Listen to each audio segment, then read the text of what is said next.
Friends, मैं हूं सुरेंद्रपाल सिंह और आप कक्षा जा रहे हैं कक्षा 10वीं की पाठ्य पुस्तक क्षितिज, जिसका 11वां पाठ, जिसके लेखक है रामवृक्ष बेनीपुरी और पाठ का नाम है बाल गोविंद भगत। तो सबसे पहले तो हम लेखक का परिचय जान लेंगे। रामवृक्ष बेनीपुरी का जन्म बिहार के मुजफ्फरपुर जिले के बेनीपुर गांव में सन 1899 में हुआ। माता पिता का निधन बचपन में ही हो जाने के कारण जीवन के आरंभिक वर्ष अभावों, कठिनाइयों और संघर्षों में बीते। बाल्यकाल में माता पिता का देहांत हो गया और उनका जीवन बड़े संघर्षों में बीता। बाद में वे 1920 में राष्ट्रीय स्वाधीनता आंदोलन से जुड़ गए और कई बार इसके फलस्वरूप उन्हें जेल भी जाना पड़ा और उनका देहांत सन 1968 में। 15 वर्ष की अवस्था में ही बेनीपुरी जी की रचनाएं पत्र पत्रिकाओं में छपने लगी। वे बेहद प्रतिभाशाली पत्रकार थे। अनेक दैनिक, साप्ताहिक एवं मासिक पत्र पत्रिकाओं का संपादन किया, जिसमें तरुण भारत, किसान मित्र, बालक, युवक, योगी, जनता, जनवाणी, नई धारा उल्लेखनीय है उनमें। इनकी जो पूरा साहित्य है बेनीपुरी रचनावली के 8 खंडों में प्रकाशित है। आगे हम पाठ के बारे में थोड़ा जानकारी प्राप्त करेंगे। बाल गोविंद भगत रेखा चित्र के माध्यम से लेखक ने एक ऐसे विलक्षण चरित्र का उद्घाटन किया है जो लोक संस्कृति और सामूहिक चेतना का प्रतीक है। एक ऐसा जो पात्र लिया है बाल गोविंद भगत, जो कि बहुत ही विलक्षण चरित्र का है। उसका जो कार्य है वास्तव में अनुकरणीय है। वेशभूषा या बाह्य अनुष्ठानों से कोई सन्यासी नहीं होता। सन्यास का आधार जीवन के मानवीय सरोकार होते हैं। यदि कोई किसी प्रकार का साधु का वेश धारण कर लेता है तो वो केवल वेश धारण करने से ही सन्यासी या साधु नहीं बनता। उसका वास्तव में व्यवहार कैसा है उससे पता चलता है कि वो साधु है या नहीं। बाल गोविंद भगत इसी आधार पर लेखक को सन्यासी लगते हैं। यह पाठ सामाजिक रूढ़ियों पर भी प्रहार करता है, यानी जो पाखंड है, दिखावा है, उसके ऊपर भी लेखक इसके माध्यम से व्यंग्य करते हैं। इस रेखा चित्र की एक विशेषता यह है कि बाल गोविंद भगत के माध्यम से ग्रामीण जीवन की सजीव झांकी देखने को मिलती है। ग्राम्य जीवन कैसा होता है इसके बारे में लेखक ने एक झांकी प्रस्तुत की है कि किस तरह से लोग अपना गांव में जीवन यापन करते हैं, किस तरह से उनके खेत खलिहान है, क्या कार्य होते हैं। तो थोड़ा इसके बारे में भी लेखक ने ग्राम्य जीवन की अच्छी, बहुत ही सुंदर प्रस्तुति इसमें दी है। तो पाठ शुरू करते हैं। बाल गोविंद भगत। बाल गोविंद भगत मंझोले कद के गोरे चिट्टे आदमी थे। मंझोले यानी उनका एक सामान्य सा कद, जिसको हम कह सकते हैं 60 से ऊपर के होंगे। बाल पक गए थे, लंबी दाढ़ी या जटाजूट तो नहीं रखते थे, किंतु हमेशा उनका चेहरा सफेद बालों से ही जगमग किए रहता। कपड़े बिल्कुल कम पहनते, यानी ज्यादा उसके ऊपर अपने शरीर को बस कितना तन ढकने के लिए कितने कपड़े चाहिए उतने ही कपड़े वो रखते। कमर में एक लंगोटी मात्र और सिर पर कबीर पंथियों की सी कनफटी टोपी, जो ऐसी टोपी जो कान के ऊपर से कटी हुई हो उसको कनफटी टोपी कहते हैं, जो सामान्यतया कबीर पंथी पहना करते हैं। जब जाड़ा आता यानी कि सर्दी के समय में एक काली कमली ऊपर से ओढ़े रहते। मस्तक पर हमेशा चमकता हुआ रामानंदी चंदन, रामानंदी जो अर्थात जो रामानंद जिस तरह का चंदन लगाया करते थे, हमारे संत हुए हैं रामानंद, तो उनकी जो स्टाइल थी, जो तरीका था, उसी तरीके से वो भी अपने मस्तक पर चंदन लगाया करते थे, जो नाक के एक छोर से ही औरतों के टीके की तरह शुरू होता, गले में तुलसी की जड़ों की एक बेडोल माला बांधे रहते। ऊपर की तस्वीर से यह नहीं माना जाए कि बाल गोविंद भगत साधु थे, नहीं, बिल्कुल गृहस्थ। जैसा वेशभूषा बताया जा रहा है, जैसी वेशभूषा की वर्णन किया गया है, उसके हिसाब से वो एक साधु होंगे, ऐसा हमारे मन में एक चित्रण उभरता है। लेकिन वास्तव में वो एक गृहस्थ थे। उनकी गृहिणी की तो मुझे याद नहीं, उनके बेटे और पतोहू को तो मैंने देखा था। थोड़ी खेतीबाड़ी भी थी, एक अच्छा साफ सुथरा मकान भी था। तो लेखक कहते हैं कि उनकी पत्नी का देहावसान कब हुआ था ये मुझे याद नहीं है, लेकिन उनके बेटे और पतोहू को जरूर मैंने देखा था। खेतीबाड़ी करते, परिवार रखते भी, बाल गोविंद भगत साधु थे। साधु की सब परिभाषाओं में खरे उतरने वाले, यानी गृहस्थ होते हुए भी एक वो साधु की तरह ही रहते थे। उनका व्यवहार एक सन्यासी जैसा था। कबीर को साहब मानते थे। साहब अर्थात अपना सब कुछ, उन्हीं के गीतों को गाते और उन्हीं के आदेशों पर चलते। कभी झूठ नहीं बोलते, खरा व्यवहार रखते, किसी से भी दो टूक बात करने में संकोच नहीं करते, यानी जो भी बात है सीधी सीधी उनके मुंह पर कहने वाले। न किसी से खामखा झगड़ा मोल देते, किसी से मतलब राह चलते हुए झगड़ा मोल नहीं लेते थे। किसी की चीज नहीं छूते, न बिना पूछे व्यवहार में लाते। इस नियम को कभी कभी इतनी बारीकी तक ले जाते कि लोगों को कुतूहल होता, बड़ा उनको आश्चर्य होता। कभी वो दूसरे के खेत में सोच के लिए भी नहीं बैठते। वो गृहस्थ थे, लेकिन उनकी सब चीज साहब की थी। जो कुछ खेत में पैदा होता, सिर पर लाद कर पहले उसे साहब के दरबार में ले जाते, जो उनके घर से 4 कोस दूर पर था। एक कबीर पंथी मठ से मतलब, यानी जो दरबार का अर्थ है, एक कबीर पंथियों का जो मठ है, जो स्थान होता है, उससे मतलब है। वह दरबार में भेंट रूप रख लिया जाकर प्रसाद के रूप में जो कुछ उन्हें मिलता उसे घर लाते, उसी से गुजर चलाते।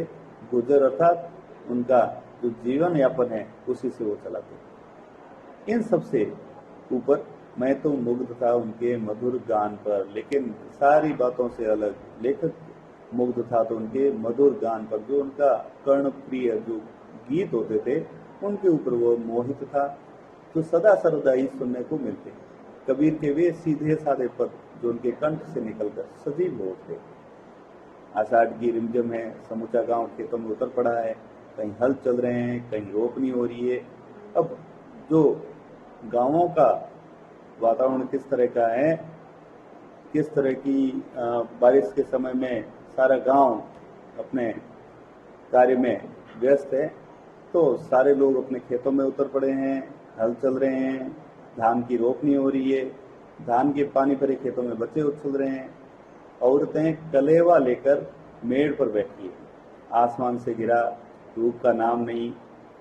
और ऐसे ही समय में आपके कानों में एक स्वर तरंग झंकार सी कर उठी। ये कौन है, ये पूछना न पड़ेगा, क्योंकि ये जो आवाज है वो किसकी है, वो बाल गोविंद भगत की है।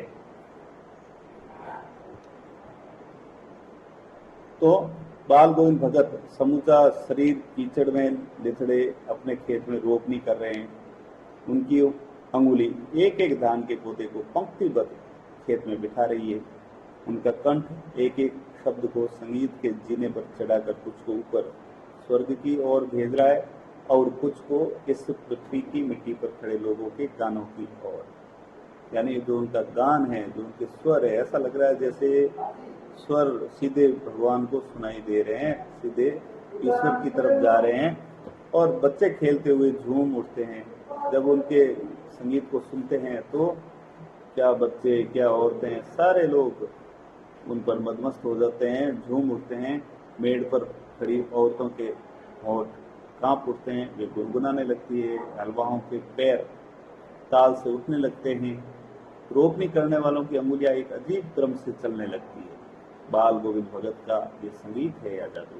सारे लोग उस संगीत में सम्मोहित हो जाते हैं। इस तरह का संगीत है, ये संगीत है या जादू? एक तरह से जादू की तरह प्रभावित करता है वह संगीत। भादों की अंधेरी अधरतिया, भाद्रपद महीने की अंधेरी आधी रात का समय। अभी थोड़ी ही देर पहले मूसलाधार वर्षा खत्म हुई है।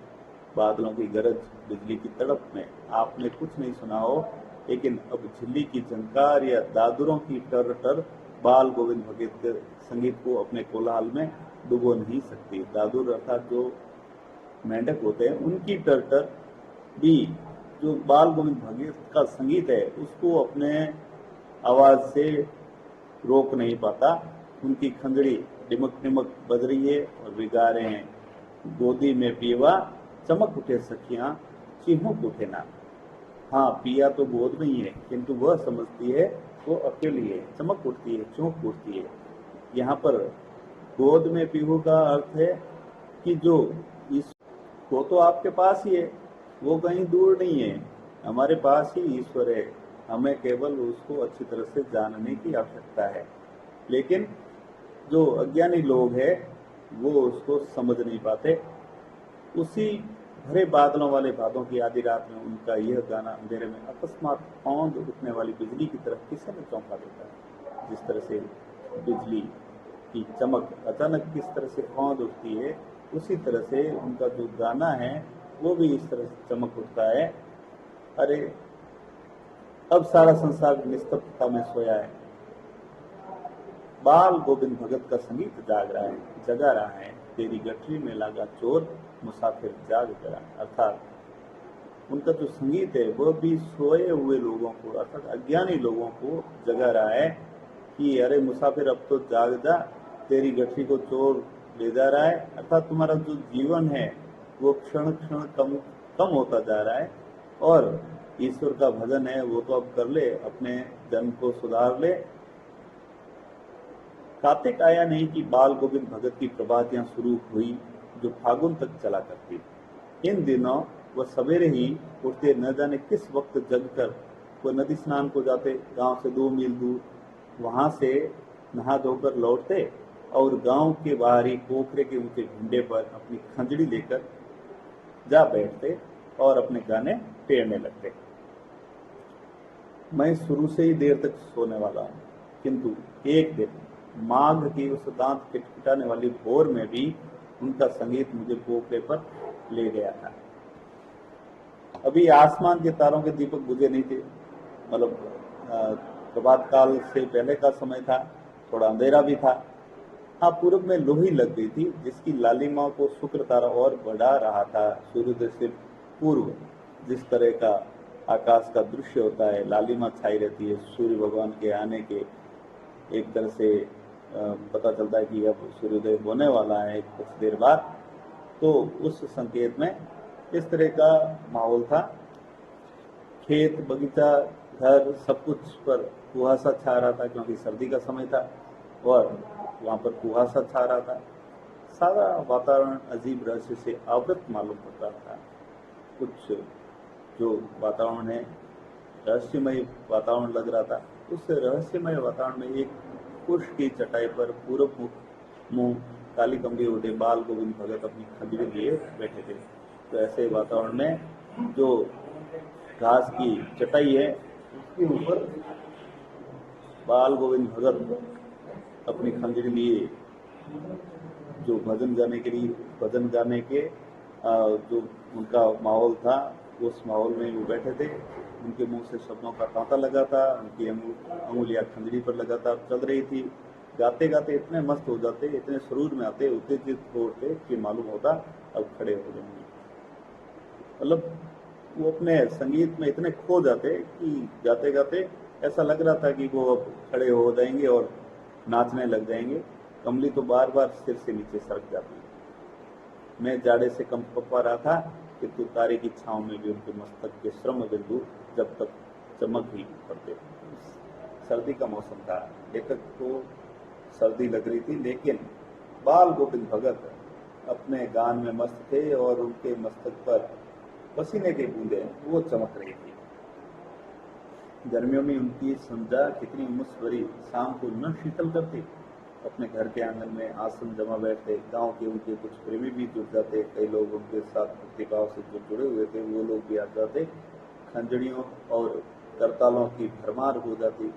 एक पद बाल गोविंद भगत गा जाते, उनकी प्रेमी मंडलियों से दोहराती तेराती, धीरे धीरे स्वर ऊंचा होने लगता, एक निश्चित ताल, एक निश्चित गति से। उस ताल स्वर के चढ़ाव के साथ श्रोताओं के मन भी ऊपर उठने लगते।